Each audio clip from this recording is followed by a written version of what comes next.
आप लोग सवाल ऐसे पूछते हो जैसे कि संजय सिंह साहब झूठ बोल रहे हैं। ये उनका क्लेम नहीं है, ये हकीकत है। बदकिस्मती से जब कभी ये होता है, बार बार मीडिया के तरफ से, टेलीविज़न चैनलों के तरफ से, अखबारों के तरफ से ये बात आती है कि हम क्लेम करते हैं। ये क्लेम नहीं है ना, ये सच्चाई है।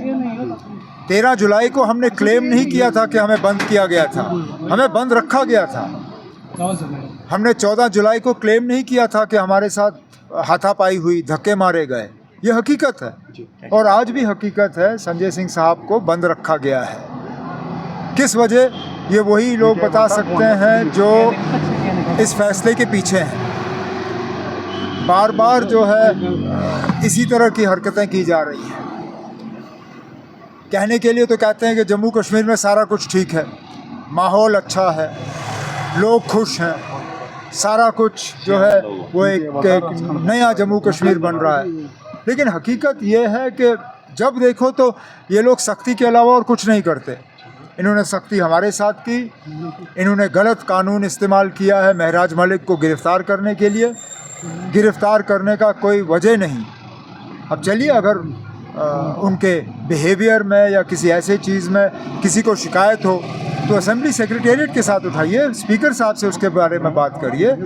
लेकिन पीएसए कानून एक एमएलए के खिलाफ लगाना वो गलत। अब उस गलती को आपने और ज़्यादा बढ़ा दिया। एक राज्यसभा के मेंबर को आपने गैर कानूनी तौर बंद रखा है। किस कानून के तहत? क्या आपने उस पर कोई ऑर्डर सर्व किया है? क्या कोई प्रिवेंटिव डिटेंशन का ऑर्डर है?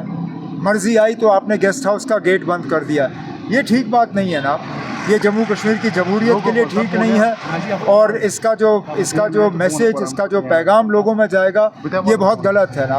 और जो लोग ये कर रहे हैं उनको अपनी हरकतों पे जो है सोचना चाहिए। हुकूमत की साहब आपने बोला था कि रेलवे मिनिस्टर को मैं रिक्वेस्ट करूंगा, आज वो पूरा हो गया, इसके बोलिए। मैंने आपसे कहा था कि ये काम जारी है। मैं उन लोगों में से नहीं हूँ जो बार बार इन चीज़ों को मीडिया में हाईलाइट करें। चुपचाप तरीके से मैं रेलवे मिनिस्टर साहब के साथ कांटेक्ट में था। रेलवे डिपार्टमेंट के साथ मेरे सेक्रेटेरिएट के अफसर जो हैं वो लगातार कांटेक्ट बनाए रखे हुए थे। एग्रीकल्चर प्रोडक्शन डिपार्टमेंट और ग्रोअर्स के तालमेल के साथ आज ये मुमकिन हुआ कि 2 रेक जो हैं उनको कार्गो के लिए इस्तेमाल किया जा रहा है। ये आज हमारी मजबूरी बनी है, लेकिन आगे जाके मैं तो यही चाहूँगा कि एक रेगुलर फीचर बने। जिन लोगों को बाय रोड अपना सामान भेजना होगा वो बाय रोड भेजें।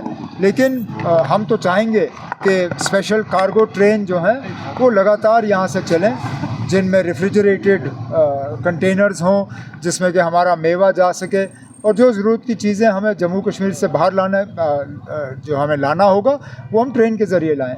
सर, हुकूमत की मजबूरी से हम बखूबी वाकिफ़ हैं, लेकिन ऐसे में जो महराज मलिक की कानूनी लड़ाई होगी तो उसमें क्या रोल रहेगा? कोई मैंने उनके वालिद साहब से मुलाकात की, बैठा, मैंने उनसे बात की और मैंने उनको यकीन दिलाया कि हमारे तरफ से जो भी मदद चाहिए होगी हम देने के लिए तैयार हैं।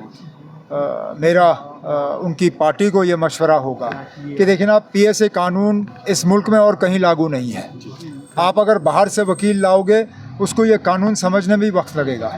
हम मदद करने के लिए तैयार हैं। मैंने कुछ वकीलों से बात की है, वो वकील जो हैं इनका केस लड़ने के लिए तैयार हैं। बेहतर है कि वो किसी ऐसे वकील को यहाँ पर लगाएं जिसको पीएसए केस लड़ने की आदत है, जो इस कानून को जानता है। मुझे खुद पीएसए के ख़िलाफ़ लड़ना पड़ा। 2020 में जब मेरे खिलाफ़ पीएसए लगा तो मैंने यहाँ से एक अच्छा वकील करके सुप्रीम कोर्ट में वो लड़ाई लड़ी। मेरा मशवरा आम आदमी पार्टी को और उनके साथियों को यही होगा कि बाहर से कोई बड़ा वकील मत लाइए, आप यहीं से वकील ले लीजिए जिसको पीएसए का कानून जो है जो जानता हो। और इसमें अगर हमारी मदद की ज़रूरत होगी, मैंने महराज मलिक साहब के वालिद को कहा है कि हमारी तरफ से जो भी मदद होगी हम देने के लिए तैयार हैं।